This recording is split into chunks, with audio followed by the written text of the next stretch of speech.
presentacións, penso eu, son casi sempre innecesarias. No caso de hoxe, é seguro que sobraría. Pero, por non romper a costume, vou a referirme brevemente a José Ángel Valente. Dende que esta directiva se fixo cargo do Ateneo, que a idea de traballar, claro está, polo engrandecemento cultural da nosa entidade de Ferrol, o primeiro que pensamos foi que José Ángel Valente inaugurara o curso 1989-1990. Pero non poido ser, por circunstancias alleas á vontade de Valente e, por suposto, tamén a nosa.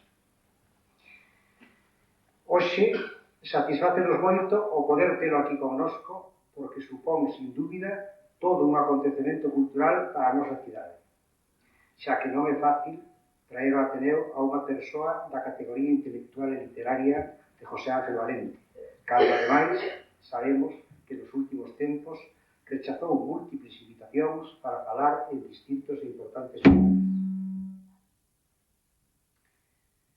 José Ángel Valente ten unha importantísima obra que eu, por innecesario, non vou enumerar.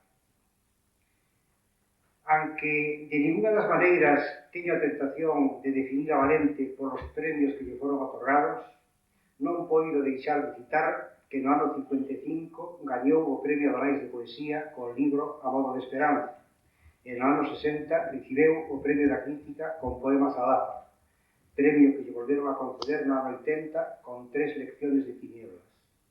No ano 84 obtuvo o premio da Fundación Pablo Iglesias e no 88 o Príncipe de Asturias das Letras. Como é sabido, José Ángel Valente, ademais da súa extraordinaria obra en castelán, ten escrita tamén unha importante obra no noso idioma e está considerado como un pioneiro da poesía galega de posguerra. Precisamente, acaba de aparecer o seu último libro en galego, Cántigas de Alén, editado por Andi, en edición bilingüe, con un magnífico estudio preliminar de Claudio Rodríguez Ferrer. Xa por último, quero darlle unha cariñosa benvida e agradecerlle a súa presencia no noso Ateneo ao amigo José Ángel Valente, que hoxe por hoxe, seguramente, é o máis universal dos galegos. Agora xa, deixo a palabra a Xan Anjo, un amigo común que vai a facer unha semblanza personal de José Ángel. A Xan quero agradecerlle tamén a súa mediación, sin a cal, seguramente, a pesar da amabilidade de José Ángel Valente, non estaría hoxe aquí. Xan Anjo é un amigo e, ademais, é compañeiro de traballo de fai moitísimo tempo, amigo e compañeiro de traballo de Valente. E nada máis, moitas gracias. Xan, vai a falar. Boas noites. O que eu vou decir non se vai a referir á obra literaria de Valente, senón o que eu coñezo del como persoa no terreo humano. Valente coñecido no ano 61 cando eu cheguei a Xenebra. Naquel litre andaba eu metido nunha cousa que chamaron os Felipes, o Frente de Liberación Popular. Lembro-me que nunha época viñen por aquí por Galicia con Nicolás Sartorios a ver se podíamos facer alguna cousa por aquí. En Xenebra, coa colaboración dun amigo que casualmente vai a ser agora, por evolución que sigue o presidente da patronal bancaria, José Luis Leal, pois fundamos unha, se podría decir, unha pequena célula dos Felipes en Xenebra, e connosco colaborou Valente, que por certo puxemos o alcume do pianista como nome clandestino. Valente axudou a formar algúns obreiros que había ali na emigración, por certo que, por exemplo, sin que iso signifique nada, mentres que a xente do PC naquel intre estudaba o marxismo co pequeno libriño de George Polisher, nós tiñamos, por sugerencia del, o libriño de Lefebvre, que se chamaba que é un marxismo bastante máis crítico. Logo, Valente, todos estes tempos en Xenebra, colaborou con esa emigración obreira, mesmo coa galega. Pódese tamén decir que varios dos textos clandestinos que se publicaron, sobre todo nunha famosa folga da construcción que foi a primeira que houve en Suiza dentro do ano 32, por unha cousa que se chama a Liga Paz do Traballo. Eses textos supuxeron bastante para nós. Logo, tamén colaborou con esa emigración galega e el foi, con outro amigo galego, hoxe en Vigo, José Fernando Pérez Olla, un dos fundadores do Centro Galego A Nosa Galiza de Xenebra. Para nós supuxo moito a colaboración destas dúas persoas porque houve moito escritor que o mellor non chegaba ao seu compromiso ata ese punto de estar sempre presto a poder facer e axudar a eses emigrantes galegos ou non galegos que chegaban nos anos 60 a Xenebra en condicións bastante malas. Logo, Valente supuxo tamén unha aportación para esa emigración galega. Lembro que cando fai uns anos fixemos unha conferencia en A Nosa Galiza en Xenebra sobre de Castelao en Folou, do Castelao literario e do Castelao político, e escribiu un dos millores artigos que eu creo que se fixeron sobre Castelao, que saliu dun país que se chamaba Castelao 88.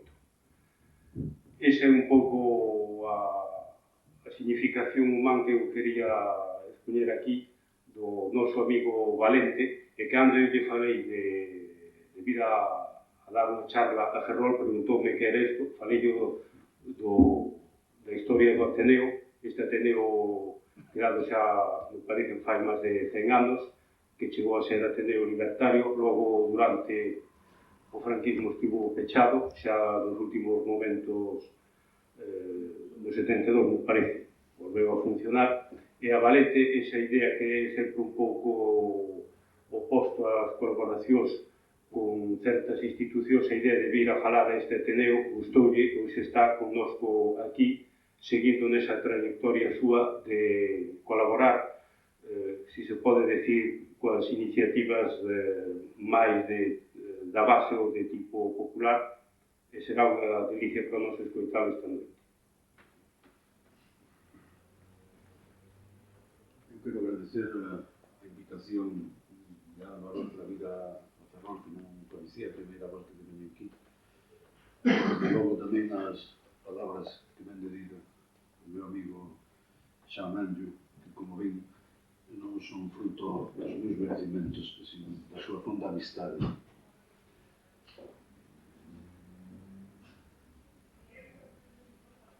Da propia vida, e máis da propia vida que de ninguna outra cousa. Só se pode falar ex persona, quero decir, dende ou a través da máscara da persoa, que quer decir a máscara do actor. Isto vai nos por no mundo da representación.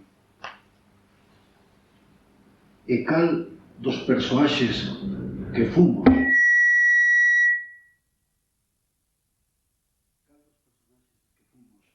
ou non fomos, ou quixemos, ou endexamais quixemos ser, imos representar agora. Que non sabe? Que non podería decir? Falar da propia vida, meus amigos, é entrar de cheo no territorio da ficción. Pero nin aínda de tal xeito eu falaría de min mesmo, si se presunto a min e o eu falante fose unha cousa só. Entón, quen é, pregunto, quen é ise eu lonxano de min, que así me olla disposto, sexa con frialdade ou con recóndita ledicia, a me disecare. É alguén que olle, ou para mentes dende o seu miradeiro, é un esculcador. Alguén que olla na min que en definitiva non teño de existir e non son máis que o seu reflexo nun espello. Cal o escritor non ten máis espello que a linguaxe. E ista o espazo reflectante onde o sí mesmo vese como a un outro. E de aí que o mito de Narciso sexa tan importante. Narciso non se ama así. Ama o outro de sí que se reflexa nas augas. A imaxe temporal do outro de sí que as augas alonxan para sempre. E tal é o delicado proceso que aquí nos interesa. Como tomaría forma o seu acontecer en nós. Explico. Cando escrevo a palabra eu nun texto, ou vai este sinxelamente rexido pola primeira persoa do singular, sei que nese preciso intre outro ten comenzado a existir. Por iso, moitas vegadas, ao eu do texto é preferible chamarlle tú, e tal sería o senso do coñecido je et un autre de Rimbaud. Ise eu, que é tú porque tamén me fala, non existe denantes ter inicio o feito da escritura, é rigurosamente contemporáneo da escritura mesma. E neste xogo reflectante de imaxes e de figuras, no que a escritura se constitúe, vexo eu a miña figura de home perfilada en dous espellos, espellada en dúas linguas, nada de dúas adentradas fontes. Figura de home, pois, en dous espellos, o castelán e o galego. O castelán e o galego. Un eu que olla e un si mesmo que o ser ollado divídese en dúas sombras xemeas. A aventura dos espellos, que se van alongando en horizontes ou en perspectivas infindas, empezou moi cedo. Tan cedo como a escritura mesma. Véxano aquí nun poema temprano, titulado justamente Espello, un poema que xa ten máis de 35 anos, que vou decir en versión galega por min improvisada. Hoxe vin o meu rosto tan alleo, tan caído e sen par neste espello. Está irto e tan outro cos seus anos, o seu descoramento, seus pómulos apuados, súa nariz afiada entre os dentes, seus antiollos domésticos cansados, súa costume sen fe, tan só costume. Palpei a súa sens, aínda latexaba un ser ali, ou vida, vida. Puxenme a camiñar. Tamén foi neno este rosto, noutro tempo, con mai o fondo.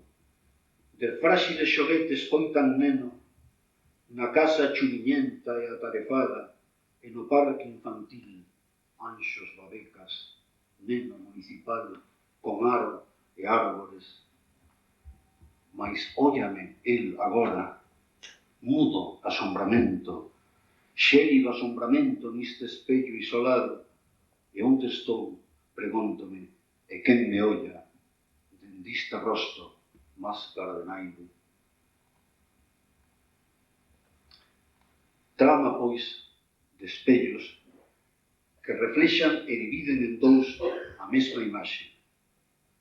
Trama de espellos escuros. Imos procurar desescurecela. Eu nacín no ano 1929, ao fin dos tolos anos 20, inda baixo a primeira dictadura, e moi pouco antes do outubro preto e do crash da bolsa de de New York.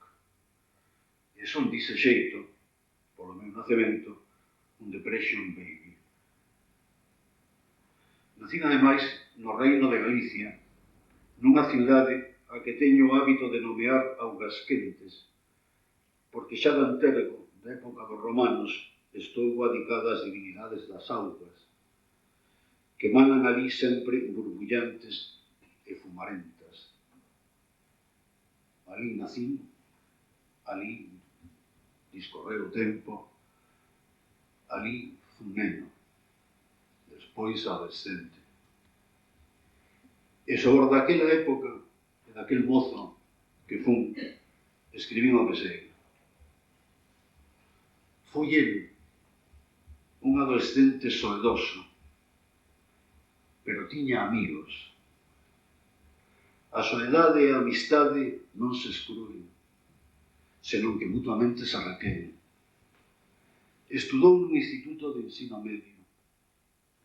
Había ali veciño un xardín, grande ou enorme agora na lembranza. Espazosos pazos da memoria, escribe San Agustín nas Confesións.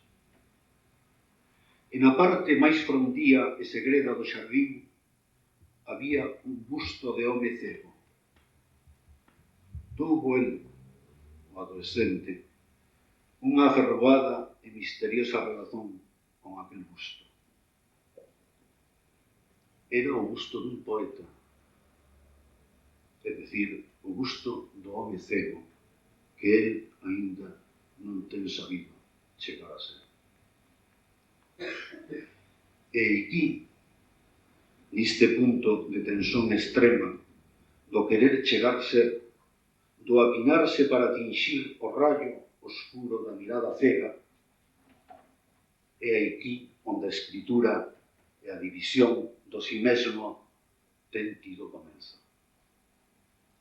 Tal será o inicio da miña biografía literaria que quixera recompor nos seus pasos esenciais esta noite. Cando levo dito, sitúame nun espacio, nun tempo, nunha historia. A miña historia persoal, que ao tecerse co fío da escritura, convírtese en biografía literaria. Cómpreme decir que, nese senso, eu pertenzo ou pertence a miña mocedade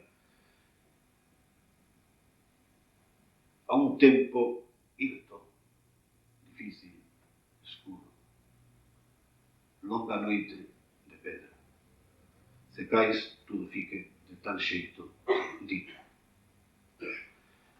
Os escritores galegos nados nos anos 20 forman o que Xosé Luís Méndez Ferrín ten chamado promoción de enlace, por coidar que representan un elo, aunque debe, entre a xeración do 36 e a terceira xeración do século XX, isto é, entre Aquilino Iglesia Alvariño e Xavier Ferreiro, dunha banda, e doutra, Xiono Boneira ou Xoana Torres, pone por caso. Eu coido que polas circunstancias do tempo e polos determinantes que gravaron a miña vida e a miña escritura, pertenzo certamente á dita promoción. Decátense, con Méndez Ferrín usa a palabra xeración para os restantes grupos cronolóxicos e somente neste caso recorre ao termo promoción. A razón é que, como ben sinala, non se constitúe aí un grupo coherente. Hai unha falla de coherenza. Polo que a mí se refere, de todos os escritores relacionados na promoción de enlace, somente tiven e teño unha amistade e unha comunicación intensa, fonda e duradoira con Xesús Alonso Montero.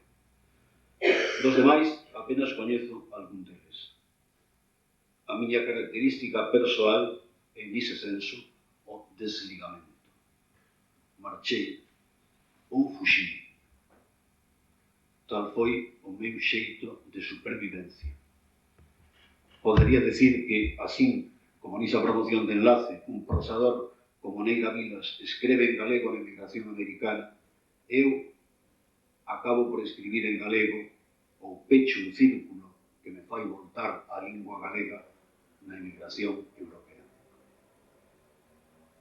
Cos escritores de enlace comparto unha nota fundamental: o silencio do galego nos anos en que empezou a nosa escritura. Dunha banda estaban os homes da xeración nos, católicos e conservadores, confranxidos ao castelán, como Risco ou Otero Pedrallo. Doutra, os homes que fixeran a guerra, algúns calados pasaxeiramente ou para sempre, outros asumindo explícitamente o uso fascista naquil contexto do castelán, como Álvaro Cunqueiro. Achega agora a data deste tan falado quinto centenario. Eu penso no silencio do pobo da lingua galega. E teño para mí que esta data é unha data luctuosa. Nesta data xa se ten celebrado en Galicia, xa ten pasado na historia galega a Guerra dos Ilmandiños, as dúas guerras dos Ilmandiños. Xa Galicia tiña sido destruída polos reyes católicos. Que quinto centenario vai se celebrar nesta terra? Primeiro a nobleza, os reyes, liquida os labregos galegos, e despois a nobreza supervivente é liquidada pola reina católica que, como todos ustedes saben, foi unha usurpadora. Xa fai 5 siglos que rodou polo chan a cabeza do mariscal Pedro Pardo de Cela, e que Galiza, que agora comeza a ter unha autonomía, foi privada do voto en Cortes. Galicia estaba representada nas Cortes de Castela por Zamora.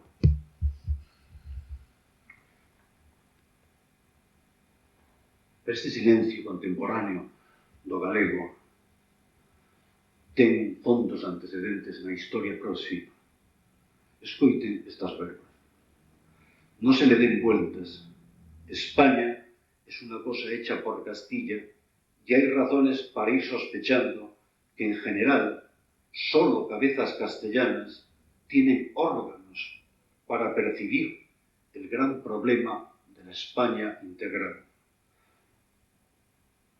Estas verbas, evidentemente bárbaras,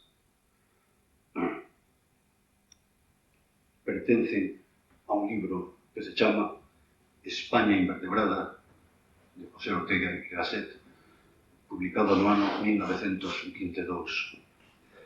Mal podía matinar Ortega que a grande testa perceptora disa España integral iba a ser a testa dun galego particular e gravemente teimosa ou duradoira.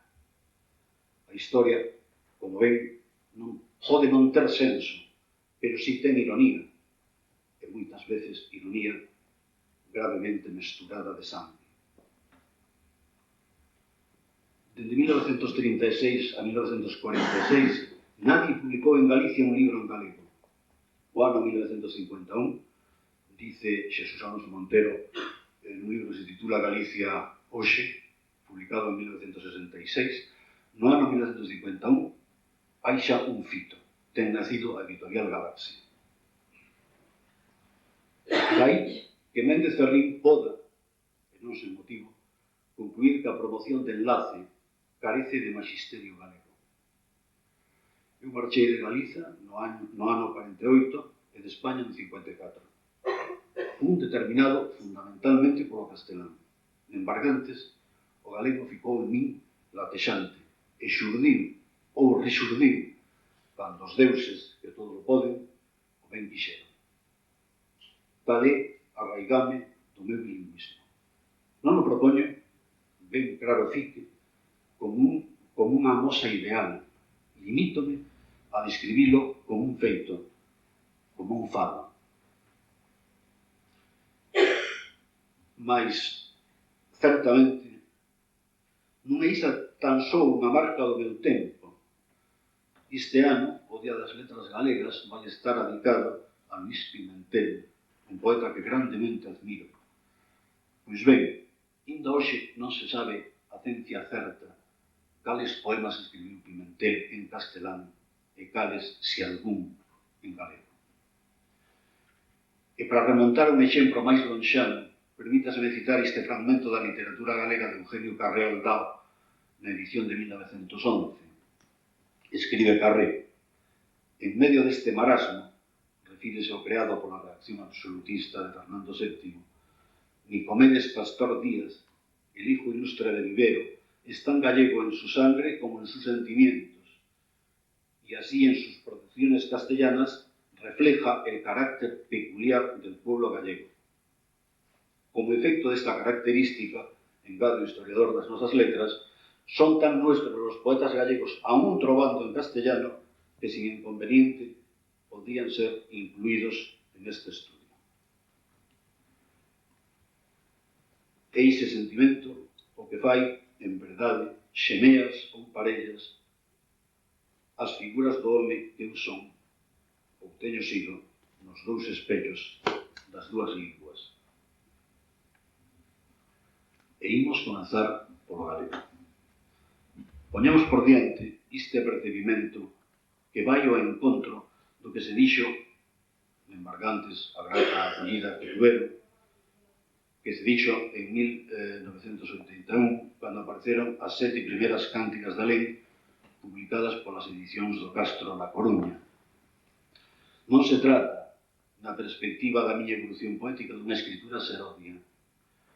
Foi o galego, no meu desenrolo, unha escritura temprana ou cedeira. E é xusto que así o faga ver con toda a precisión Claudio Rodríguez Fer no estudio linear da edición, agora integral, ao menos por un intre, das cánticas da lei. Denantes do 47, xa se tiña publicado na noite tamén un poema meu en castelán, pero adicado, era unha elexía, a Manuel Antonio. Ese feito aponta a tradición galega, en función da cal fai falla ler a miña poesía. É a tradición da vanguardia galega. Manuel Antonio, certamente, e con el o seu amigo Rafael Dieste ou Luís Pimentel. Xusto diante deles, Vicente Risto, e por enriba de todos, a sombra xerminal e permanecente de Rosalía. E lonxe, pero perto, moi perto, a tradición dos cancioneiros galego-portugueses. A dona que eu amo, que teño por señor, amostrádeme a Deus, se vos en prazer for, se non dádeme a morte. A clave das cantigas da lei é o mundo da meniñeza.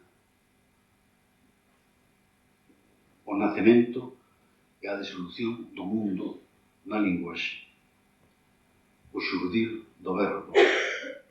O amor e o diálogo coa dona que o fai posible. E vou agora, se me permiten, a ler algún destos poemas recollidos no libro que se titula Cánticas da Lei.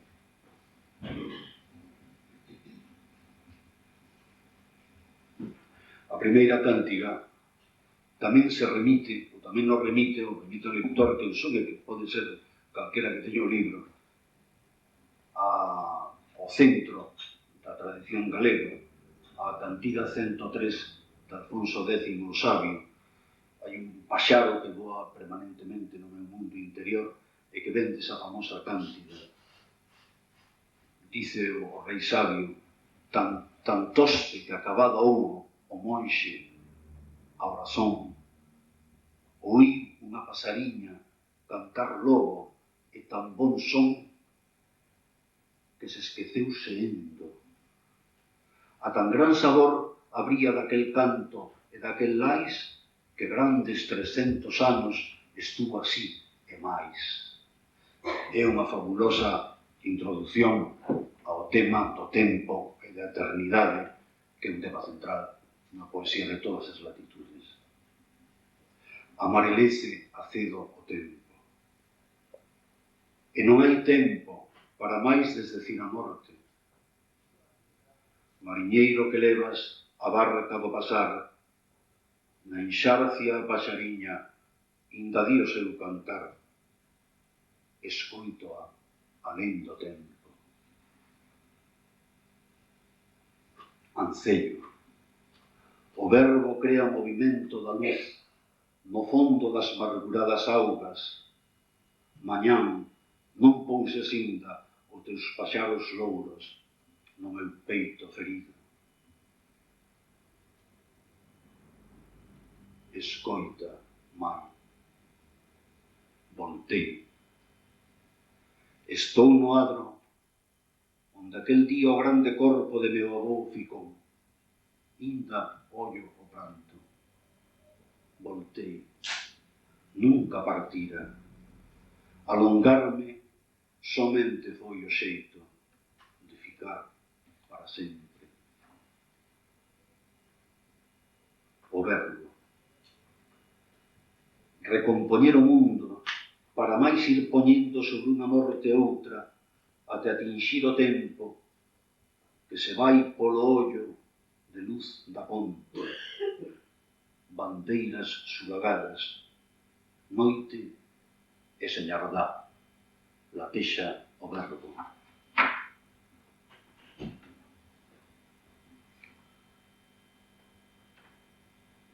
Cerquei, cercache, cercámolo o teu corpo, o meu, o teu, como se foran só un solo corpo, cercámolo na noite. Ergueuse a alba voz do home que pregaba, terra allea máis nosa alén no lonxe. Ouvín a voz, baixei sobre o teu corpo, abriuse a méndoa, baixei o outo de ti, subín o fondo.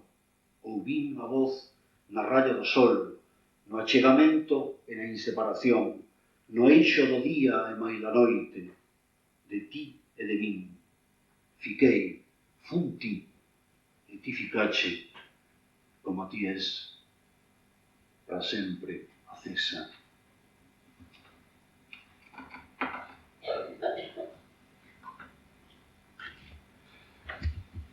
Fomos ficando sós, o mar, o barco e máis nós. Manuel Antonio. Acorda no serán. Nós fomos un modesto fenómeno no antano. Deítase o vento agora, irmán. Non sei se fomos. Pois así, fiquemos esquecidos de nós, valeiros xa o fin de nós, para que sexa este para nós o sollo tempo da verdade.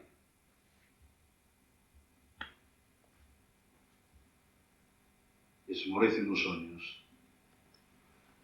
Calla a noite na noite. Non hai luz que non sexa o brancor dos teus sellos.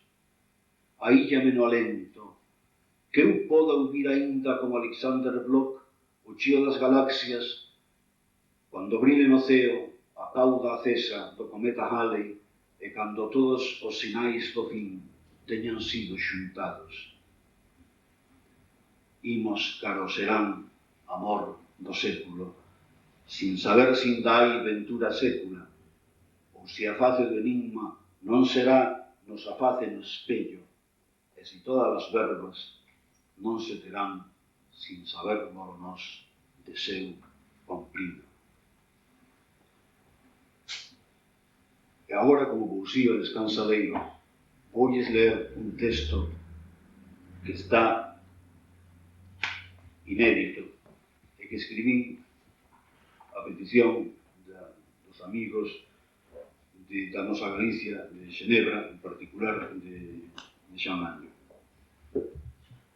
Vou ler este texto porque é unha prosa. Ten unha prosa galega. E porque está dedicado, en certo senso, á figura de Luís Pimentel. Paxaro de prata morta. O mencer quer cortar as túas maus, axiña chegará, paxaro de prata morta. Luís Pimentel, Nocturno.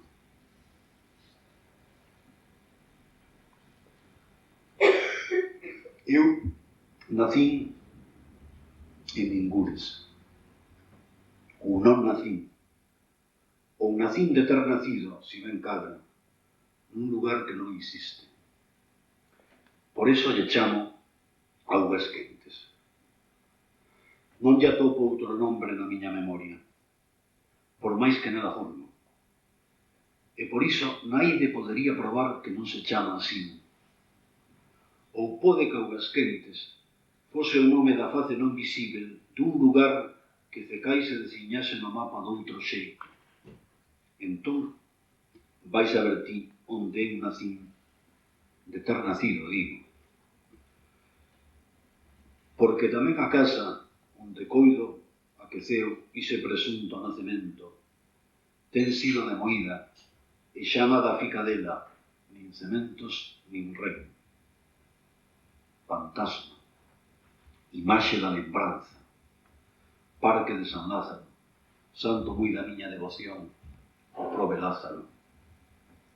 Víanse dentro do balcón da casa as luces lonxe, moi lonxe de Santa María de Melias.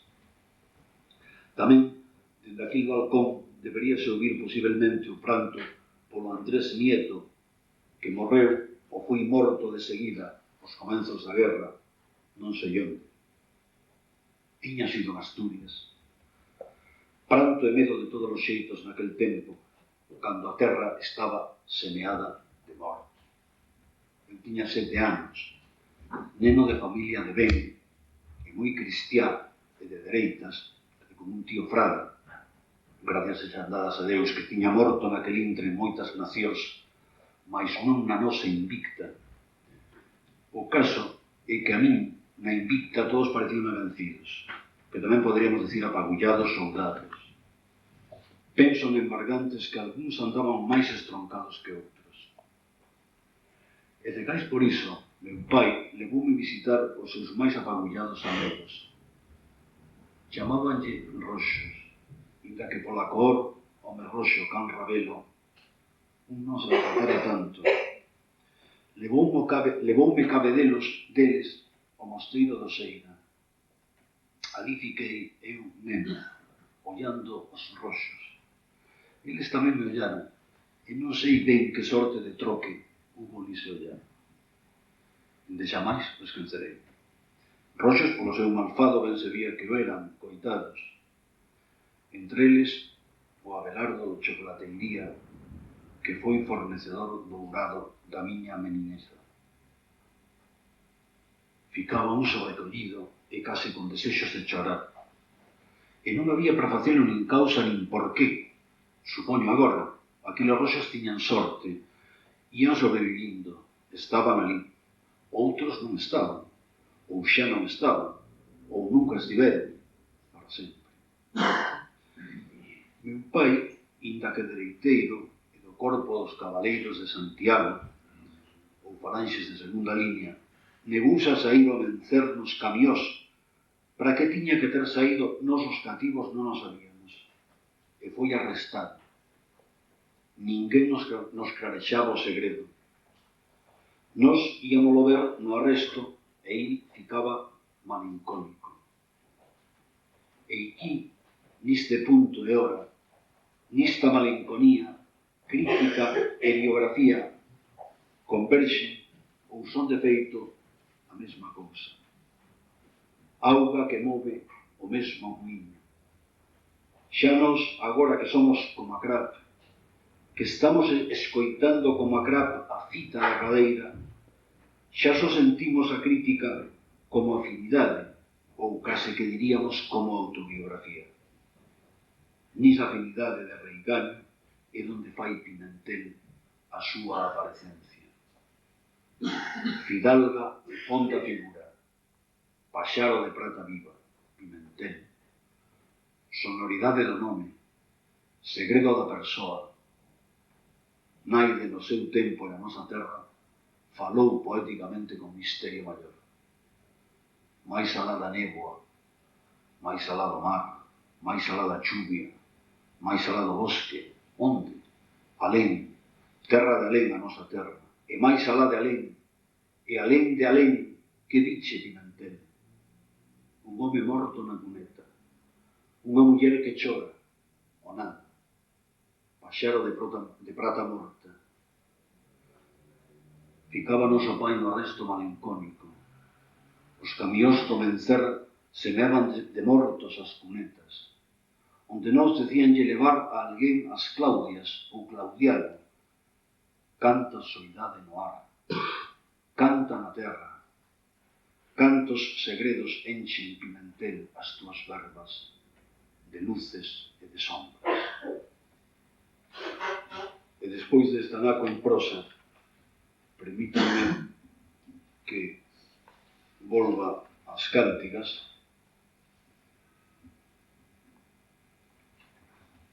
A segunda parte deste libro que recolle os textos en galego que non tiñan sido recollidos na primeira edición. Subnocte. Remexede nas cinzas do crepúsculo. Si nelas atoparedes o sol, será como unha bella moeda esverdeada do ferruxe. Limpadeo, brillará na morna luz do esquecimento. Tendede a mau, tendede a mau co sol, inda que naide vexa o sol, para que fique así o sol, semeado na noite.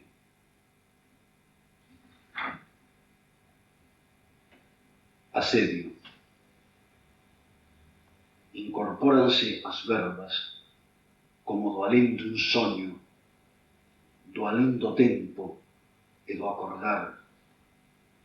Serodias verbas non nacidas inda, asedian os meus beizos, o caer da serán. Seituras verbas de que fonda semente, formento de que lonxano pan. Dicer de todas as augas.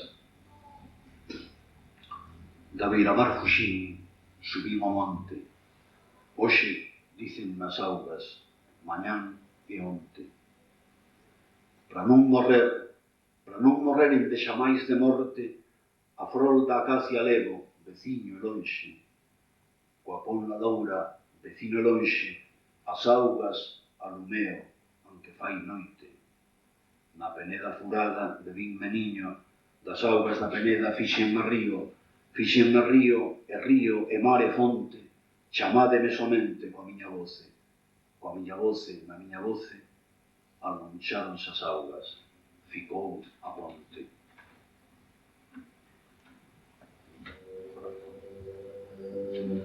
Nenia. Ouveaban os cas. A chuvia caeu do esluído ceo do teu ollar no máis adentro de min. Eu inda como pan que ti mollabas na brancor da mañán e nos teus beixos para desnoitar o neno que fun, que son, agora que somente podería partir. Porque o pan, o mesmo pan que ti me tiñas dado.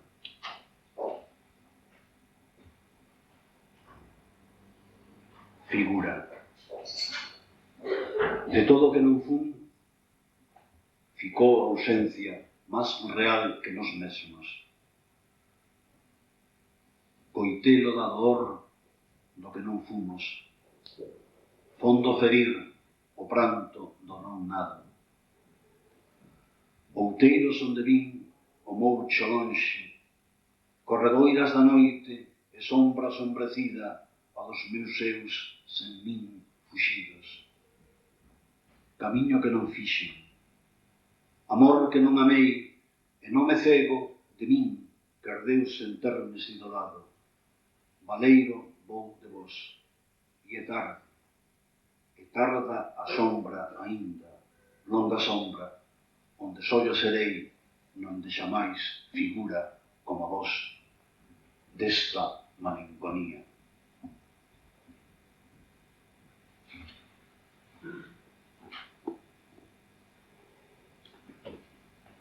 Y ahora, en función de la cita de Carré Aldao y de Nicomedes Pastor Díaz que hice hace un momento, voy a leerles algunos textos de mi escritura en castellano que remiten igualmente a una tradición fundamentalmente gallega, a un paisaje fundamentalmente gallego. El primero de ellos se titula Biografía. Es un texto en prosa.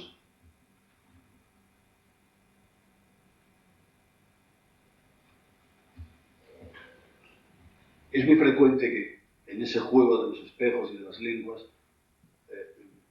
los poemas y los textos en gallego redupliquen o tomen desde otro ángulo un tema que ya ha sido tratado en los textos escritos en castellano. Creo que este texto es uno de esos casos. Quizá ustedes, por alguna de las cosas que he leído antes, lo reconozcan. Nació, naciera o habría nacido en los términos del Galicia Regnum, en un lugar que acaso cabría llamar Aguascalientes o Aguasquentes, y suele llamarse Orense, aunque lo que ahora con tal designación se conozca poco o nada tenga en común con el posible lugar de su supuesto nacimiento. Deriva el nombre Orense de un gótico Barmsee, o tal vez de Aurancio o Arancio, divinidad latina de las fuentes, con lo que Orense y Orange serían lo mismo. Nada en el nombre ni en el lugar remite con fundamento a ninguna raíz áurea, sino a una raíz áquea. Lo que allí viva o pueda haber vivido es hijo de las aguas, aguas soterradas que como señal o don de los dioses del fondo vienen a la superficie burbujeantes, calientes. Bebió él esas aguas, que era necesario batir a causa de su grosor, y que era necesario beber para defenderse de las miasmas de la muerte. Aguas. Burgo de las aguas. Burgas.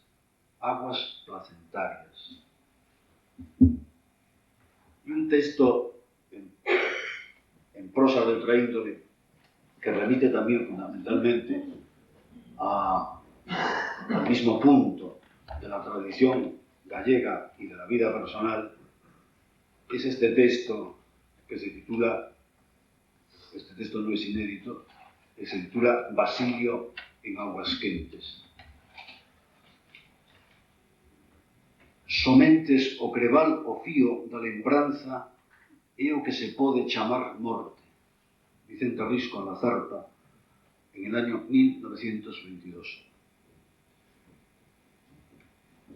A las ciudades sin memoria se las llevan los ríos para siempre, sin que dejen imagen perdurable de sí. Después, esa memoria perdida se trata de recuperar trabajosamente, cuando ya es tarde. La memoria común es una delicada textura, cuyo hilo segado no se restaura luego con estériles actos oficiales. La memoria, en verdad, solo se alimenta de sí misma, es decir, de lo que de ella nace y sabe hacerse memoria a su vez. En mi propia ciudad de origen, de la que ciertamente hablo, nació en 1877 Basilio Álvarez, una figura extraordinariamente no recordada por sus compatriotas. Sin embargo, fue este hombre una de las grandes personalidades de la modernidad gallega. Muy notable orador, eficacísimo periodista, director del Debate y fundador de La Zarpa, líder agrarista y defensor infatigable del campesinado contra la maldición de los caciques y el régimen de foros, clérigo y abad de Beiro, parroquia que asumió, abandonando para ello su brillante actividad madrileña después del asesinato del cura que lo había precedido, suspendido más tarde a divinis, diputado en la Segunda República, miembro del Tribunal de Garantías Constitucionales, exiliado en Cuba y en los Estados Unidos, Basilio murió en Florida en 1943. En 1928 lo habían nombrado hijo predilecto de Aguascalientes, el lugar en el que ambos tuvimos nacimiento. En el tiempo ominoso que siguió al levantamiento militar de 1936, su efigie fue arrastrada por las calles de esa misma ciudad que había él tantas veces defendido. Después, el espesor absoluto de la desmemoria. Sin embargo, no solo fue Basilio por sí mismo una figura memorable, influyó además en personalidades muy decisivas para la moderna historia de Galicia. Tal fue el caso de Castelao o el de los poetas Ramón Cabanillas y Noriega Varela. Vicente Risco, por su parte, colaboró con muy bellas prosas gallegas en La Zarpa, el diario de Basilio Álvarez, entre 1921 y 1923. En las fechas de la muerte de Basilio, en el exilio, quien esto escribe apenas contaba 14 años. Nunca llegó a conocerlo. Y sin embargo, tal vez sea él, Basilio, uno de los escritores gallegos para los que la influencia, tal vez sea él, Valente, uno de los escritores gallegos para los que la influencia de la Abad de Beiro iba a resultar más decisiva. Cuando murió en 1949 Lucila Valente, mi tía madrina, cayeron grandes e interminables lluvias y la humedad o la muerte desprendieron el cielo raso de los pasillos de nuestra casa. No parecía que la noche tuviera fin, ni tampoco la desolación en que su ausencia nos dejaba. Hacia las primeras horas de la mañana, antes de que nadie hubiera aún venido, llegó una mujer a la que reconocí. Era Elisa Álvarez. Entró con gravedad y con silencio y se encerró en la habitación donde el cuerpo de Lucila estaba. Venía a amortajarla. Nunca más volví a verla, pero recuerdo la absoluta naturalidad de su presencia, propia solo de quien cumple un rito que de algún modo le correspondiera. ¿Por qué? Ciertamente hubo una intensa relación entre mi familia y la de Basilio. Lucila Valente y los Álvarez tenían un segundo apellido común, Rodríguez. Había entre ellos una vinculación de parentesco, no sabría decirlo. Elisa vivía con su hermana Sara. Yo las conocí de niño, pero de Basilio solo hablaban en mi casa los adultos, en la intimidad y con cautela. Eran ya los años oscuros.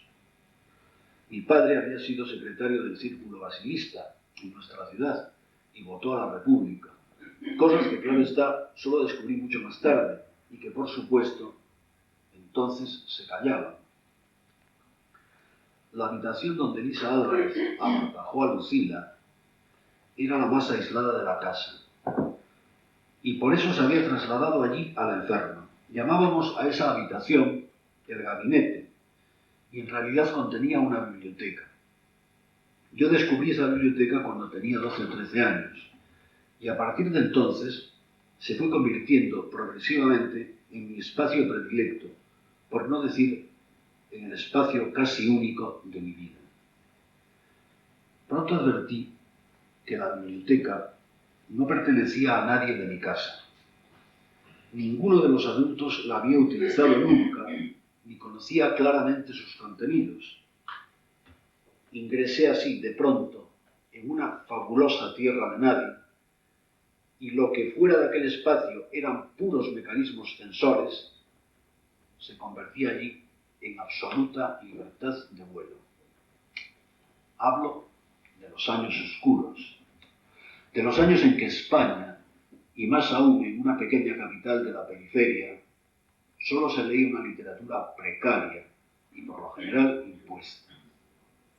En aquellos insólitos estantes fui encontrando en cambio un insospechado alimento que terminó apartándome de casi todo lo demás y que sin duda determinó mis primeros intentos de escritura.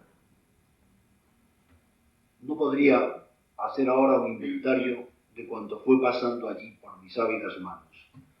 Estaban, por supuesto, la Biblia y distintos volúmenes de historia sagrada, es decir, la Biblia misma comentada o edulcorada, como solía circular entre los católicos, pero en versiones mucho más completas que las que se ponían entonces al alcance de un adolescente.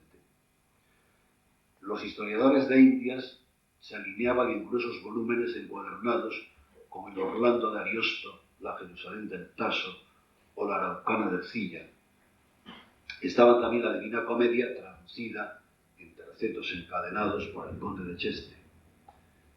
Había una gran copia de poetas románticos españoles y en los latinoamericanos se llegaba a Darío y a Santos Chocán. De los gallegos recuerdo sobre todo a Rosalía, a Curros y a Valentín Lamas Carvajal. Pero había además una nutrida colección de novelas que iba desde el Quijote a la Regenta y desde Los Miserables a Manon Lescaut y a toda la serie de novelas históricas de Alejandro Dumas y a Faudel y a Maupassant. Tampoco la novela española de la época dejaba de estar representada por Felipe Trigo o por el Caballero Audaz, aunque recuerdo sobre todo el infatigable furor adolescente con que leí La mujer de nadie, de Pedro Amata. Había, en fin, en aquellos estantes, 2 volúmenes de discursos políticos, en los que a veces me detenía, pero que no podían comprensiblemente capturar mi atención. Tenían por título 2 años de agitación política, y su autor era Basilio Álvarez. Solo mucho tiempo después pude comprobar que aquella biblioteca le había pertenecido. Los libros eran, en aquel entonces, una posible pieza de acusación. Por eso fueron depositados en otro lugar, en un lugar amigo, fuera de toda sospecha. Y así, tal vez haya sido Basilio Álvarez la persona que más tempranamente determinó la opción central de mi vida. Se fue al exilio, lejos, como todos los salidos, los fuera usciti de aquel tiempo difícil, pero dejó enterrado, acaso sin saberlo, el hilo que iba a seguir haciendo posible la memoria.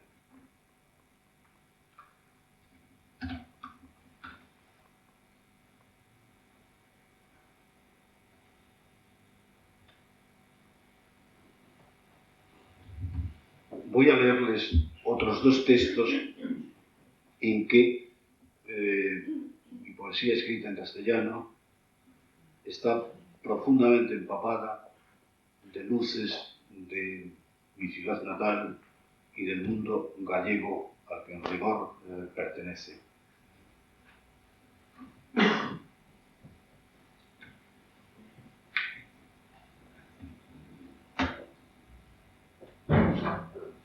Tierra de nadie. La ciudad se ponía amarilla y cansada como un buey triste. Entraba la niebla lentamente por los grandes pasillos. Pequeña ciudad sórdida, perdida, municipal, oscura. No sabíamos a qué carta poner la vida para no volver siempre sin nada entre las manos como buceadores del vacío. Palabras incompletas o imposibles signos. Adolescentes en el orden reverencial de las familias y los muertos solemnes, lunes, domingo, lunes, ríos de soledad. Pasaban largos trenes sin destino y bajaba la niebla lamiendo los desmontes y oscureciendo el frío. Por los largos pasillos me perdiera del recinto infantil, ahora desnudo, cercenado, tapiado por la ausencia.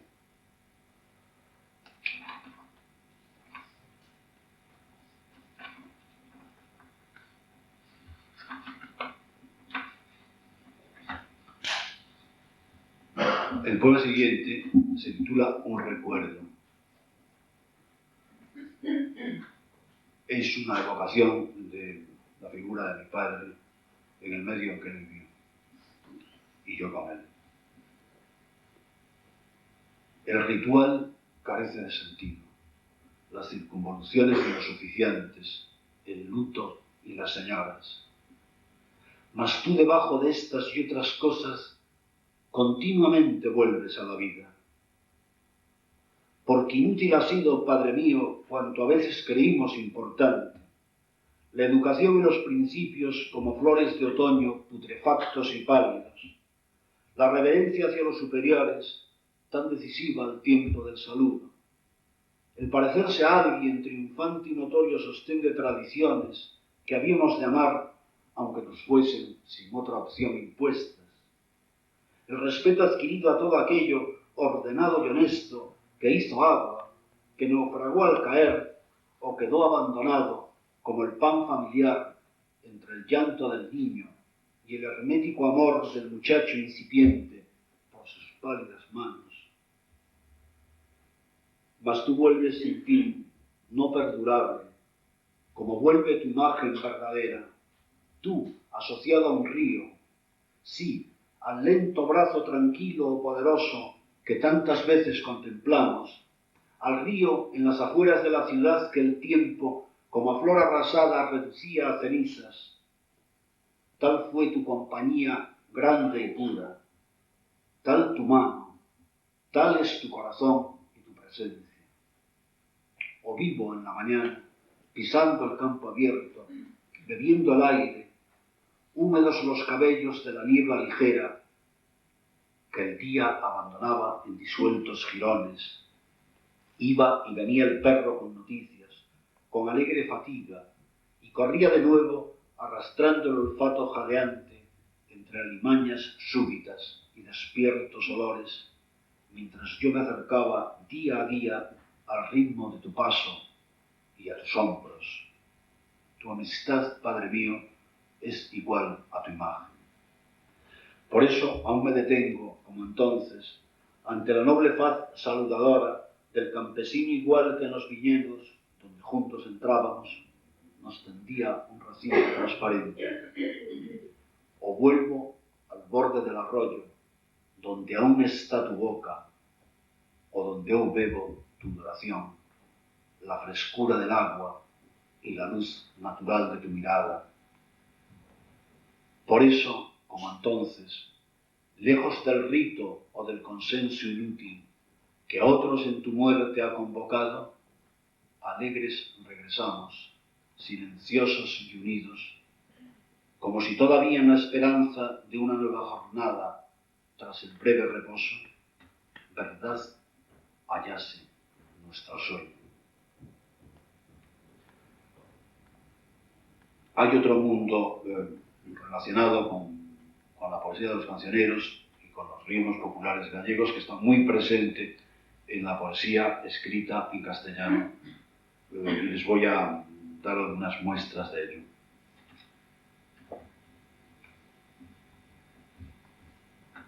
Rueda de los Santos.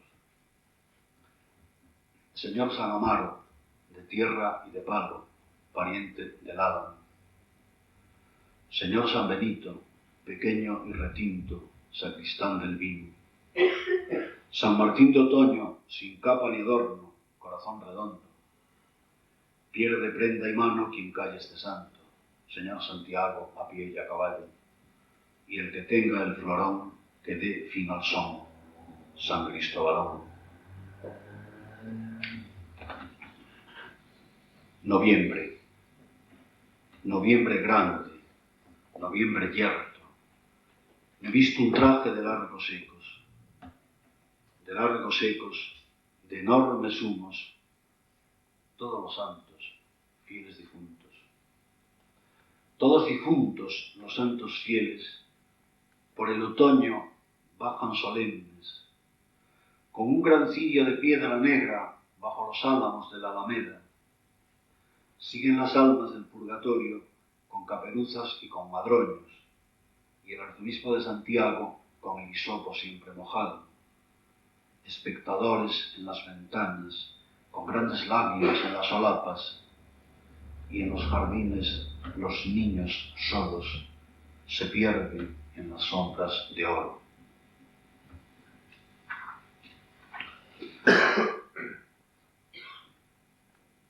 ¿quién pudiera andar sobre las aguas verdes de este mar? Y por el aire gris, ¿quién pudiera, mar grande, dejarse ir? Mar de Muxía, que en sus barcas de piedra me llevaría.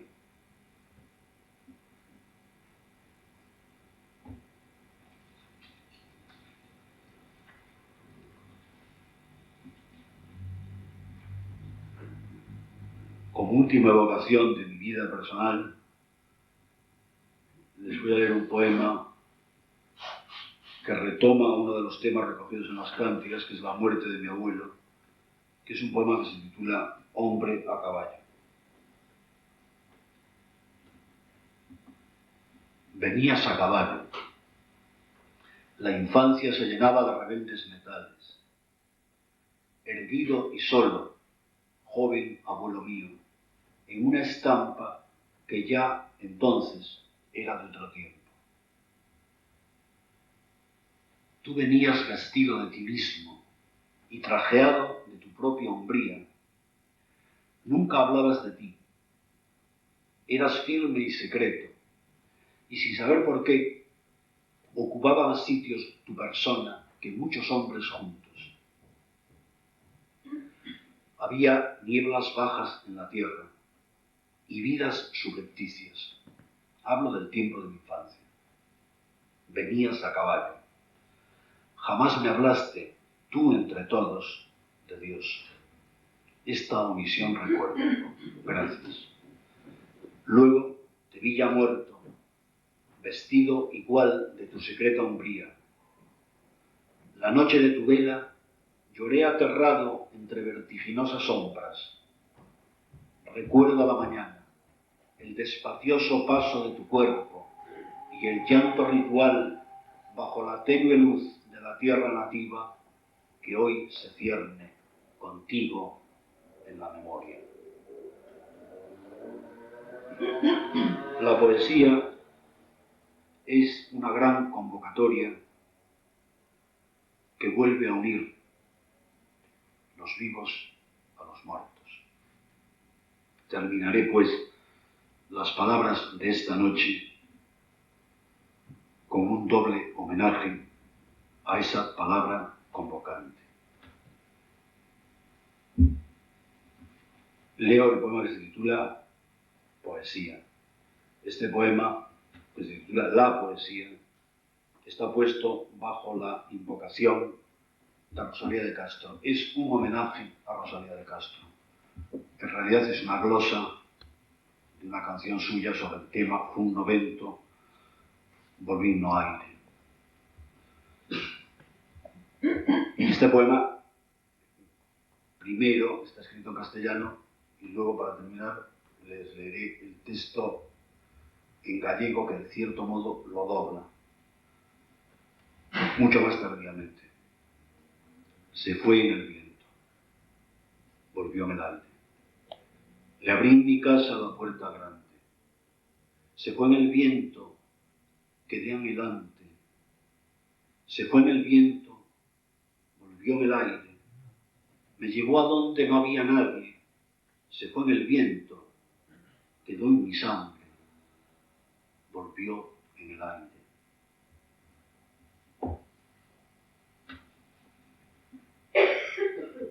El libro recién publicado de las cánticas se cierra con un poema que se titula Rosalía. Volveu no aire, alongouse nas verbas ata atinxir o mar.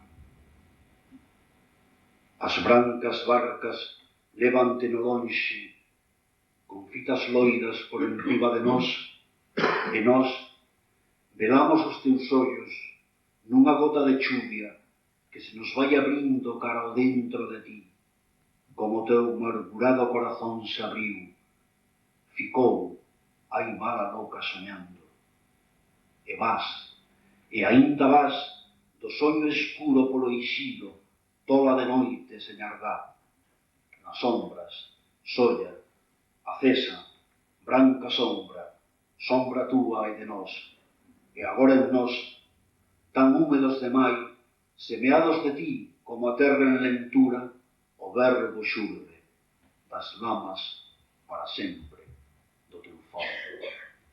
Moitas gracias.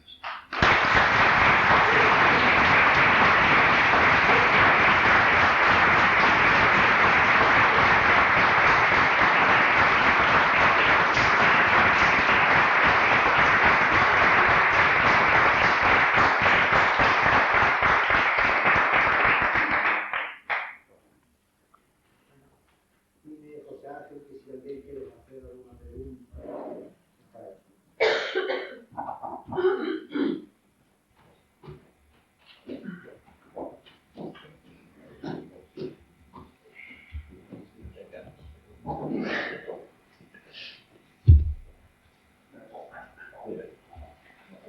No teu libro, nas palabras de la tribu, a mí me llamó la atención la denominación que le dabas tú a cierto tipo de poesía, de lo que llamamos, me parece, si no recuerdo mal, la poesía de la meditación, y en la cual, repito, si no recuerdo mal, hablabas de una cierta poesía que perdía aquello que tenía de fácil, aunque bello, para ahondar en la introspección o en lo que aludías al principio de tu charla, es decir, el ver desde fuera las cosas y al mismo tiempo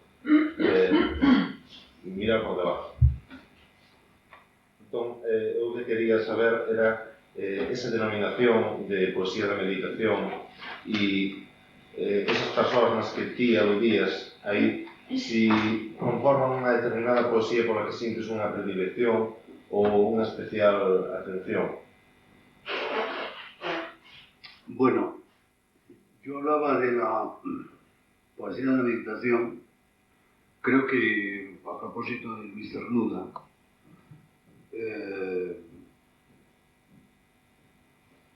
y en realidad la terminología, creo que lo señala en el libro, la tomé, esa etiqueta, por así decirlo, de Louis Marx, un profesor americano, que escribió un libro que se llama así, Poetry of Meditation, y que me pareció luminoso para explicar algo que no había entendido hasta ese momento.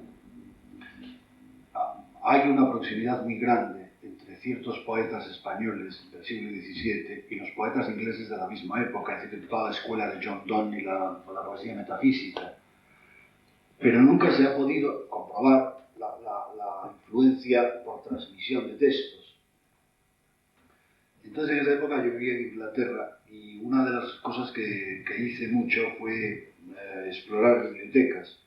Y entonces pues, exploré muchas bibliotecas del siglo XVII. Entonces la abundancia de libros españoles era enorme. Y sobre todo de libros de devoción. Inglaterra había hecho ya su reforma, una reforma muy dura, la Commonwealth, Cromwell, y se había quedado desecada. Entonces los católicos o los anglicanos, la High Church, importaba del continente literatura de devoción. Y en esa literatura de devoción, pues, no sé, por ejemplo, era frecuentísimo encontrarse con los libros del obispo de Mondoñedo, de Fray Antonio de Guevara, con libros de ese tipo, para Fray Luis de Granada. Representaba una enorme cantidad de autores de devoción españoles de primera línea. Entonces yo pensé que en realidad es que los poetas leían los mismos libros. Es decir, y después eso, a lo largo de mi experiencia de escritura y del conocimiento de otras situaciones literarias parecidas, se me ha ido confirmando. Un poeta no está necesariamente influido por otro o otros poetas, sino por la lectura de ciertos libros que se leen en común y que son muy determinantes. Entonces la tesis de Marx, que yo unía a esta observación que pude hacer en la exploración de las bibliotecas inglesas, era que hay una poesía del barroco que se fundamenta en el arte de la meditación, es decir, en los ejercicios espirituales de San Ignacio de Loyola. Es decir, que hay textos de John Donne y de Shakespeare que que dependen de esas estructuras mentales que forman en gran parte los ejercicios ignacianos y las técnicas de meditación de esa época. Lo que pasa, o sea, yo reclamé esa tradición de la meditación porque me parece que de la literatura europea no se puede hacer una lectura laica. No se puede prescindir de los contextos religiosos en los que aparece, salvo que se corre el riesgo de no entender buena parte de ella.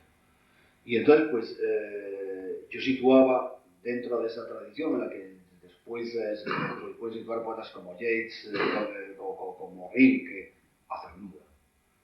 Es un arte particular de la composición del poema que responde a ciertas características que se sitúan en la tradición de la poesía de la meditación.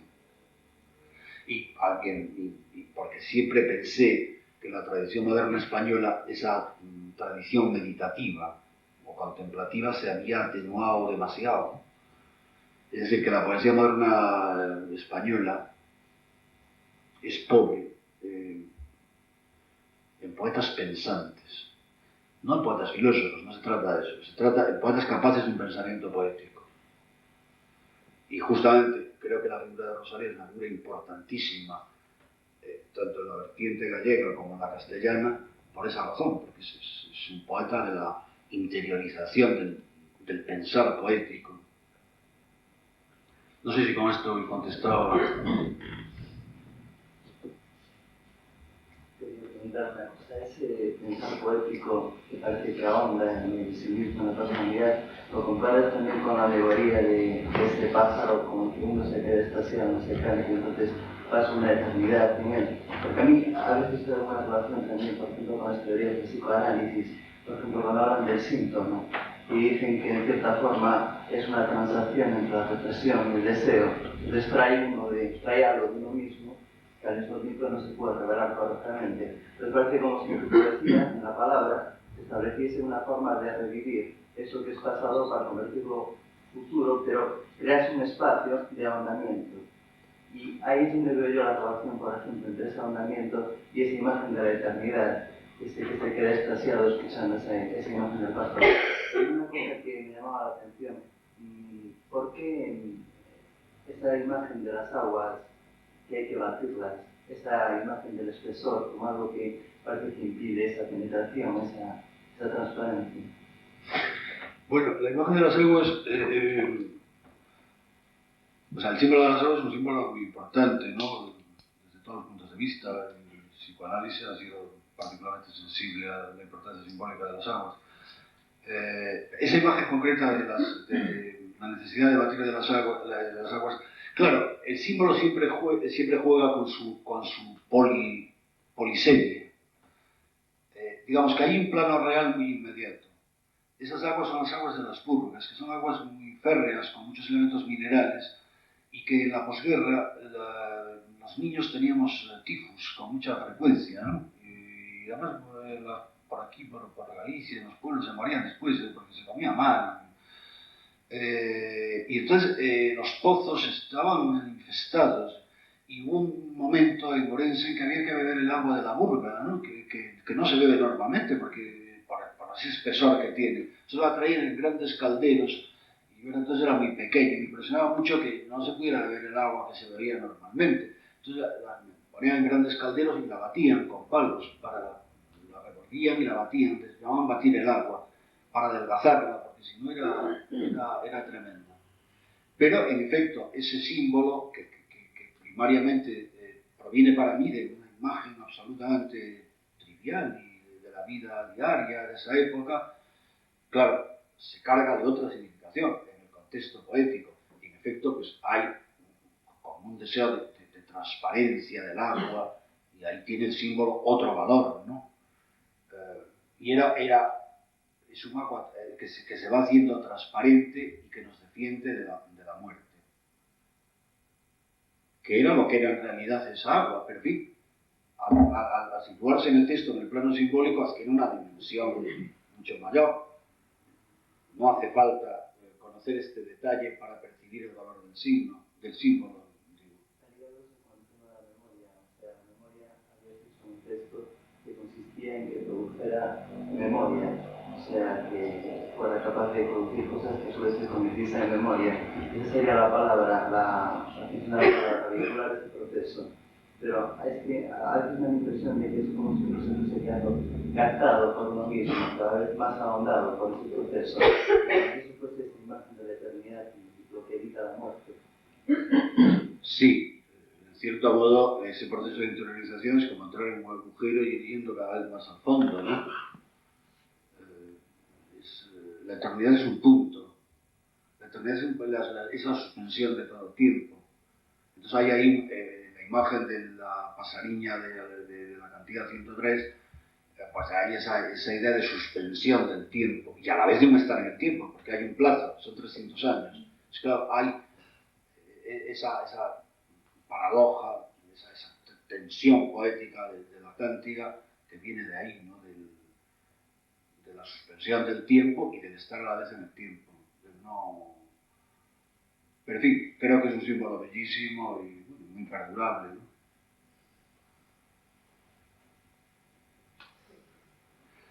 Y lo que pasa es que tú has hablado del psicoanálisis.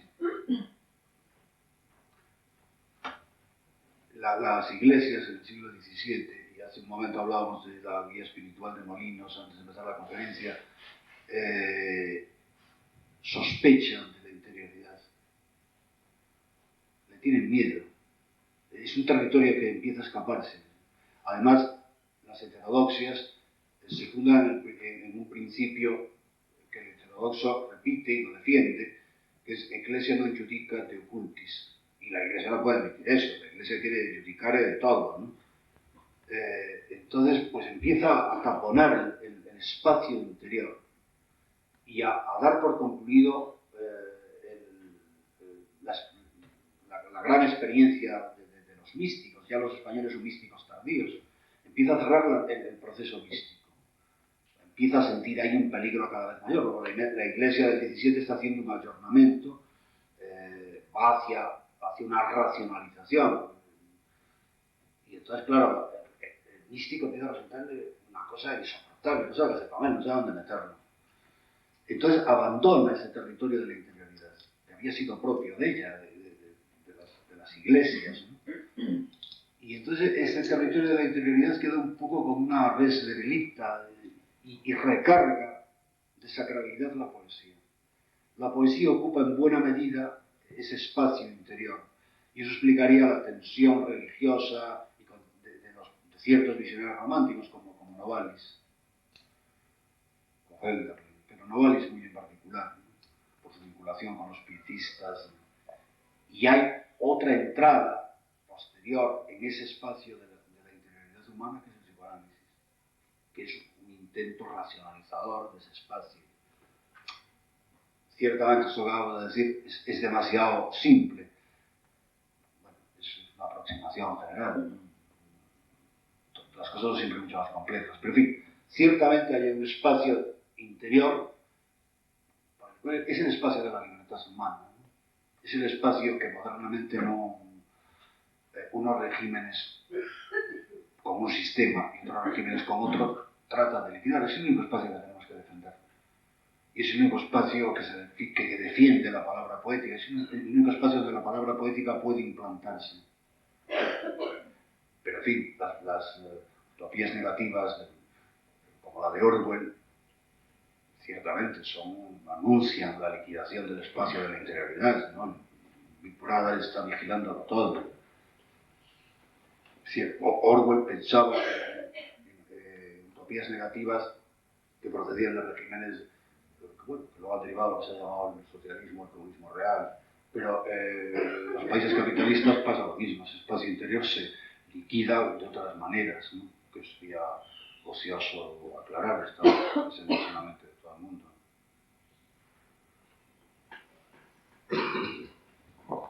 Quería preguntar a opinión sobre los profesores de literatura en general, porque tú que eres profesor de literatura, pero creo que poco no se eches algunas palabras tuyas, aprovechar unas verdaderas perlas, por decir que dixo, é dicir, tienes esa actividade docente, que como a ves agora, como habías daquela, como se enseña a literatura, se é posible enseñar. Eu creo que sí que é posible enseñala. Eu discutí eso... Tú estabas en Ourense, non? Claro. Non, eu creo que fiquei de acordo con os profesores. Eu creo que a literatura, a poesía en particular, enseñase mal. Enseñase mal porque o comentario de texto está moi racionalizado. Que eu que dixe que diante dun poema moita xente dice non se entende. Entón, trátase moitas veces de facer entender o poema. Claro, eu que dixe que iso é un error pedagóxico, que evidentemente o poema non se entende. Que cando unha persoa dice este poema non se entende, hai que dicir, sí, señor, que non se entende. Non se entende como vostede quere entendelo. Non se entende polos mecanismos da discursividade. Ten outra forma de entendimento. E nese senso, eu creo que o ensino vai mal orientado. E que o que se chama normalmente comentario de texto, pois destruye a poesía. A poesía hai que entendela de outra maneira. A poesía exixe un inteligere que o Nicolás de Cusa, unha fórmula que eu repito moito porque é moi clara, exixe un inteligere incomprehensibilita, un entender incomprensiblemente. Pero, certamente, non se pode renunciar a esa forma de entender. Un poema, pois non é un artículo do Código Civil, é outra cousa. E nós, ao renunciar a ese coñecemento poético, renunciamos a unhas formas de coñecemento e de contacto coa realidade que son moi importantes, e que teñen sido moi importantes desde que o home é home. Eso sería a lei da necesidade da poesía. Que por certas razóns no mundo de hoxe importen máis os conhecimentos científicos, sobre todo os tecnolóxicos, esa é outra cousa.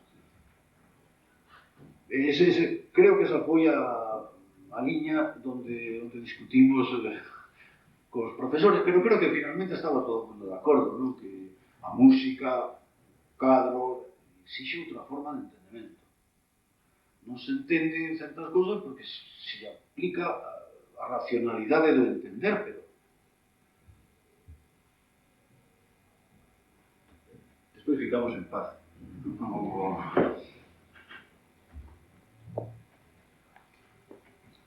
¿Alguna pregunta máis? Quería preguntar si, por ejemplo, en las cánticas, ves como en la técnica del poema como una impresión de pensar un símbolo y hacerlo significativo al final del poema. Si el único movimiento, el único dinamismo del texto fuese hacer que algo que se presenta como un símbolo al principio vaya concentrando su significado. Quería preguntar otra cosa sobre el tema de los místicos, la comparación, por ejemplo, entre poemas como Noche Oscura, esa teoría de la mística que hay ahí, y cómo podría entrar, porque por ejemplo me llama la atención, ¿no? Cuando Juan de la Cruz habla de ese proceso de separación, de la influencia del mundo exterior, de la influencia del mundo interno, y ese proceso de vacío en que dice que el alma, sin que ella lo perciba, va experimentando una transformación, porque si se hacia el que se tiende, se va apoderando de ella y que luego ese vacío surge en ese interior, son palabras que en otro contexto, bueno, creo que pueden explicar mucho de lo que se hace o mucho de las ideas que hay en poesía moderna, sin darles esa trascendencia, ¿no? Podríamos incluso en el proceso del psicoanálisis hablar de erotismo y narcisismo para explicar ese proceso. Entonces, ¿cómo ves ese equivalente a ese proceso en tu poesía? ¿En qué poesía? Sobre todo la última. Por ejemplo, cuando se exponen, es que hay una cosa que me llama mucho la atención, una dificultad, me parece que en tu poesía, que es explicar temas abstractos, muchas veces con nombres con poca concreción, y sin embargo dar una impresión de cosa sentida, de cosa vivida, ¿no? Entonces, esas ideas que se exponen las veo muy en relación, ¿no? con toda esa teoría de la mística. Pero, por ejemplo, con lo que expresabas al principio, esa diferencia en la personalidad entre un yo que observa ese desdoblamiento, ¿qué equivalencia establecer? ¿Qué se puede establecer con esa explicación que da Juan de la Cruz? Bueno, yo creo que hay una explicación inmediata que es el vaciado de la persona, ¿no?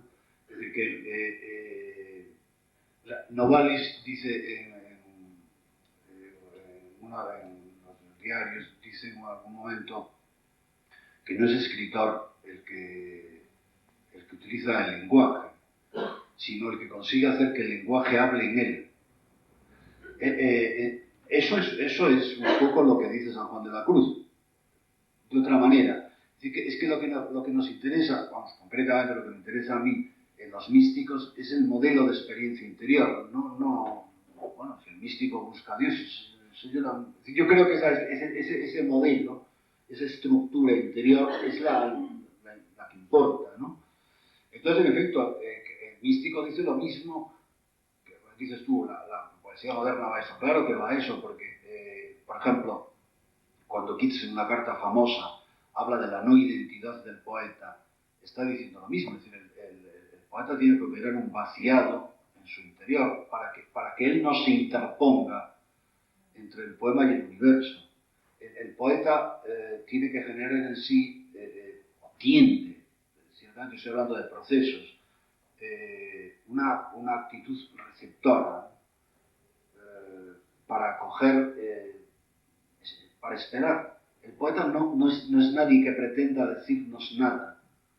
Es una pura receptividad, es como una red que se tiende y en la que de repente pues, cae un pez que se extrae de la sombra, pero no se sabe. Es decir, antes del poema no hay nada, no hay más que se tender un poco una red o estar en una actitud de espera, y eso exige un vaciado de la persona, que es la operación a la que tiende el místico. Y Eckhart explica muy claramente cómo tiene que vaciarse de sí para llenarse de Dios, mientras su interior esté ocupado por él, pues bloquea la entrada de lo exterior. Y ahí, para el místico, lo exterior es Dios. Para el poeta, lo que llama el universo. Pero solamente se empieza, yo creo realmente, habla de experiencias extremas, ¿no? De nosotros no merece la pena hablar, vamos. Que no hablo de literatura, hablo de experiencia poética. Yo creo que esa experiencia empieza en la medida en que uno sepa que para que el mundo entre en uno tiene que exiliarse un poco de uno mismo. Y ahí empiezan los desdoblamientos. Y solo esa aventura es interesante, es misteriosa, es divertida, a veces peligrosa. Pero lo otro, pues, es literatura, es respetable, pero es un fenómeno diferente, ¿no? Que a mí cada vez me interesa menos, me aburre más. Bueno, yo pienso que como es un poco largo, después de la magnífica charla de Valente, de los preciosos poemas que recitó, podemos dar por finalizado este acto. Muchas gracias a todos.